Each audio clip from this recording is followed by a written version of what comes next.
दोस्तों स्वागत है एक बार फिर से आप सभी का सोशल वीकू के इस वीडियो में। काफ़ी महत्वपूर्ण इन्फॉर्मेशन देंगे कि 2025 में अगर आप घर खरीदना चाहते हैं, मैं बात कर रहा हूँ रेडी टू मूव जो फ्लैट्स होते हैं उसके बारे में, या फिर आप घर ले रहे हैं कहीं पर उसके बारे में, तो क्या आप पीएफ निकाल सकते हैं और कितना निकाल सकता है वो पूरी जानकारी आपको इस वीडियो में मिल जाएगी। तो वीडियो काफ़ी महत्वपूर्ण है, इसको ध्यान से देखिएगा।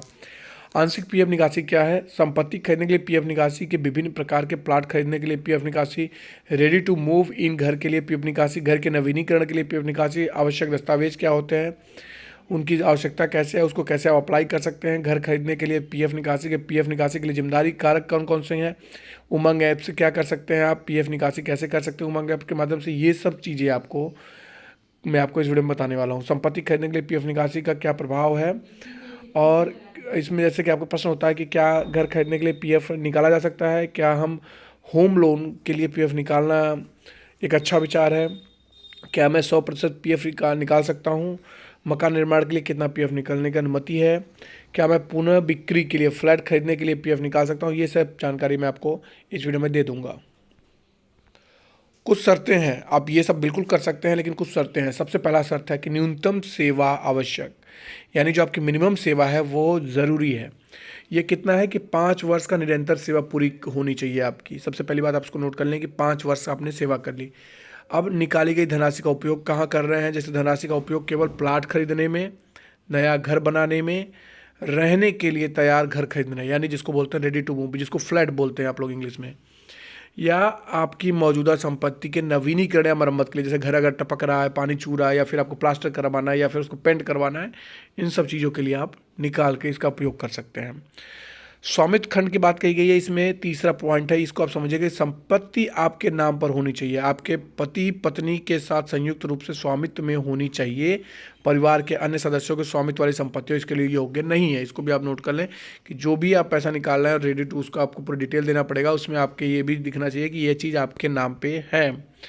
निकासी की सीमा क्या है, वो आप अधिकतम जो है 90% निकाल सकते हैं, या जो संपत्ति की लागत है जो भी कम होगा, मतलब जो कुल जो पीएफ है वो शेष जो है 90% का, या फिर संपत्ति की लागत का जो भी कम होगा वो आपको मिल जाएगा। ये आप कर सकते हैं। ऋण चुकौती विकल्प क्या है कि पीएफ निधि को मौजूदा गृह ऋण को चुकाने के लिए निकाला जा सकता है, बशर्ते ऋण किसी सरकारी मान्यता प्राप्त ऋणदाता से लिया गया हो। यानी जैसे आपने किसी सरकारी, मतलब एसबीआई से लिया हो, बैंक की मैं बात कर रहा हूँ, किसी सरकारी अगर आपने बैंक से ऋण लिया हुआ है तो उसको आप उसको चुकाने के लिए, मतलब आपने इनडायरेक्टली में बताओ लोन लिया हुआ है, तो लोन को फुलफिल करने के लिए आप पीएफ निकाल सकते हैं। अब समय समय की बात कही गई है कि ये छठवां पॉइंट आप नोट करिएगा कि संपत्ति क्रय अनुबंध तैयार हो, यानी आपने कहीं से लिया तो उसका एग्रीमेंट होना चाहिए। ऐसा ना हो कि आपने ले लिया है उसका कोई एग्रीमेंट ना हो, ये मेरा है, ऐसा नहीं, वो प्रॉपर एग्रीमेंट होना चाहिए, क्योंकि ईपीएफओ को इच्छित उपयोग का प्रमाण चाहिए, यानी जो इसका यूज़ कर रहा है उसका प्रॉपर प्रमाण चाहिए। आपको बताते चले दोस्तों कि आंशिक जो पीएफ निकासी है आपको रिटायरमेंट से पहले पीएफ बचत के एक हिस्से तक पहुंचने की अनुमति देता है। यह सुविधा विशेष रूप से कर्मचारियों को संपत्ति खरीदने, चिकित्सकीय आपात स्थिति, विवाह, शिक्षा या घर निर्माण नवीनीकरण जैसे प्रमुख घटनाओं के दौरान सहायता करने के लिए डिज़ाइन की गई है। पूरी निकासी के विपरीत आप आंशिक निकासी करने के बाद भी पीएफ खाता बनाए रख सकते हैं और योगदान जारी रख सकते हैं।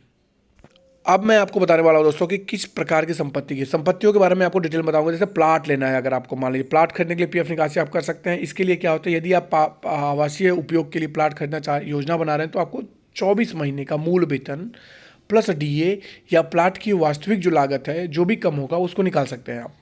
प्लाट को सरकार द्वारा अनुमोदित या विकृत जो है किया जाना चाहिए, आवास विकास प्राधिकरण के अंदर को होना चाहिए, तो इससे आपको प्रॉपर डॉक्यूमेंटेशन जो है वो हो जाएगा, वो आपको मिल जाएगा। अब दूसरा हो गया प्लाट, आपने देख लिया। दूसरा होता है रेडी टू मूव इन, जो है जिसको बोला जाता है कि फ्लैट्स होता है। अगर आप बिल्डरों से जो है housing ready to move flat खरीदने के लिए पीएफ निकाल सकते हैं, तो यहाँ पर आपको 36 महीने के मूल वेतन प्लस डीए या फिर पीएफ बैलेंस का 90% जो भी कम होगा तक सीमित है। अब नवीनीकरण कराना चाहते हैं तो घर की मरम्मत के नवीनीकरण के लिए भी पीएफ आप नियमों के अंतर्गत निकाल सकते हैं। उसके लिए पात्र है, आपको कम से कम 5 साल का आपको पूरा करना चाहिए। निकासी की सीमा जो है 12 महीने का मूल वेतन प्लस डीए होना चाहिए, यानी आप इसको नोट कर लीजिएगा। नवीनीकरण की लागत है जो भी कम होगा वो होगा। अब आपको आवश्यक दस्तावेज की बात करें तो घर खरीदना है तो आपको पहले बात क्या क्या डॉक्यूमेंट देना पड़ेगा, जो ईपीएफओ को सबसे बाद बिक्री समझौता या फिर बिल्डर समझौता जो भी आपके पास होगा वो आपको तैयार रखना है। उसके बाद स्वामित्व घोषणा, यानी जो भी जिसके नाम पे है उसका पूरा डिटेल, जैसे बिजली बिल हो गया, ज़मीन है, फ्लैट है, उसका जो कागज़ होगा वो आपको स्वामित्व कागज़ जो है वो दिखाना पड़ेगा। तीसरा है, आपको पता ही है कि आपका अकाउंट जो है वो लिंक होना चाहिए, तो कंपलसरी है हर चीज़ के लिए, यानी ईपीएफओ में आपका अकाउंट जो है अपडेटेड होना चाहिए। फॉर्म 31 जो है नियोक्ता का हस्ताक्षर होना चाहिए कि निकासी के अनुमोदन के लिए, उसमें काफ़ी ज़रूरी है, आपका एम्प्लॉयर आपको परमिट करेगा, वो भी ज़रूरी है। अन्य सहायक दस्तावेज क्या है? चालान नवीनीकरण के लिए या ऋण विवरण ऋण चुकौती के लिए। अब यहाँ पर आप देखें कि पीएफ निकासी के लिए जिम्मेदार कारक कौन कौन से? संपत्ति कर निर्माण, यानी किसी भूखंड का मकान का धन जुटाना है। गृह ऋण उसको मौजूदा ऋण में अगर आपको बोझ लग रहा है तो उसको कम कर सकते हैं। नवीनीकरण कर सकते हैं। चिकित्सकीय जो अनुपस्थितियाँ आपात स्थितियाँ उसके लिए, विवाह या शिक्षा परिवार में आवश्यक आपूर्ति के लिए आप कर सकते हैं। ये सब चीज़ें आप उमंग ऐप के माध्यम से भी कर सकते हैं।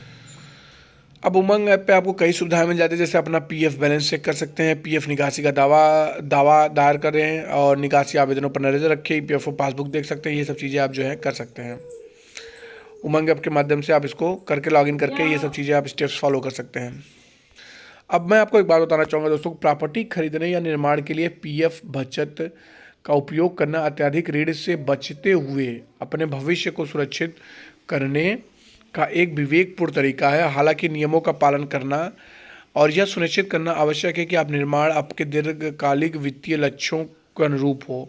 चाहे आप प्लाट खरीद रहे हों, अपने घर का नवीनीकरण करा रहे हों, ऋण चुका रहे हों, ईपीएफओ और उमंग ऐप इस प्रक्रिया को कुशल और परेशानी मुक्त बनाते हैं।